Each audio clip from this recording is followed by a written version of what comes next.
Before my cancer, I used to be so concerned of my ego, of who I was, what I wanted to be, my future. I was the center of the universe. I felt like it, but I was totally wrong. All the time spent in the hospital, thinking of the meaning of life, being confronted to the meaning of life, made me sensitive to the perspective of life. When I was in the hospital, I've seen a lot of patients, and I could feel their pain. I could project myself into them, and I felt their suffering. I understood their complex life, and in one split of a second, I was them, they were me. We were connected in a way. I was able to put myself in their shoes.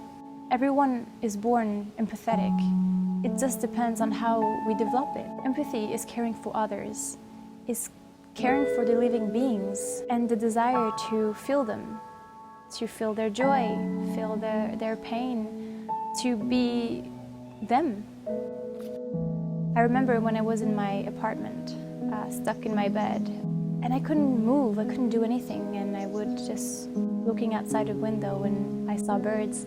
I remember that I could feel their happiness from where I was, and I could be happy just like them, as if we were connected. It sounds crazy, but it was exactly how I felt.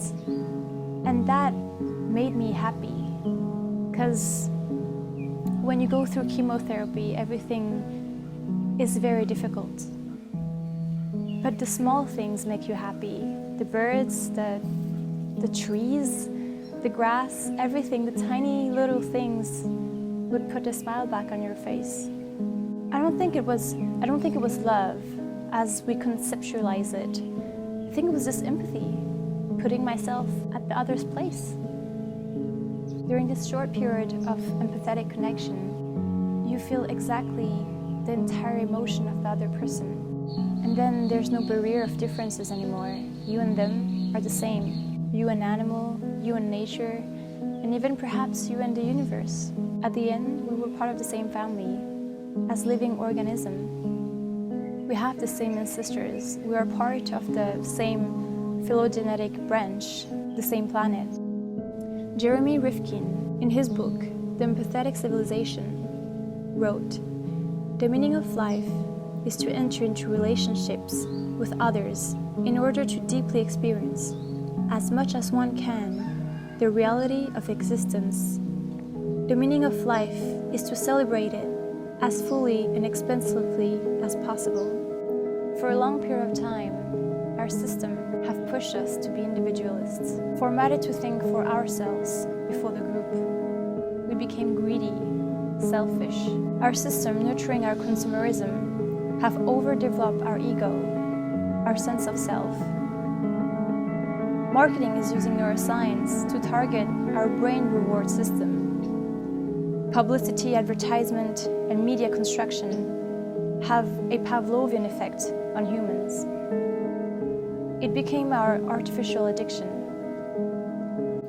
Our educational system, all of us, we should join our effort to develop this emotional intelligence. In addition to math and physics, we should learn and be prepared to those intense and unique moments where you are able to feel and share another person's emotion. A new paradigm will have the task to fill this gap, to accept others as different, but as equal standing. Our past and our traumatic experiences should positively be transformed towards decision-making of our future evolution as species. Our future society should implement empathy educational programs in their curriculum. This will concretize solidarity and resilience. An empathetic society will be able to help us in making better decisions for our future and for the common goal. As empathy is innate, but not nurtured in our life, I suggest for our next social change to take into account this very important, natural, positive behavior. Empathy is what we need. Empathy is what we are. An empathetic society is what our world should be after this pandemic.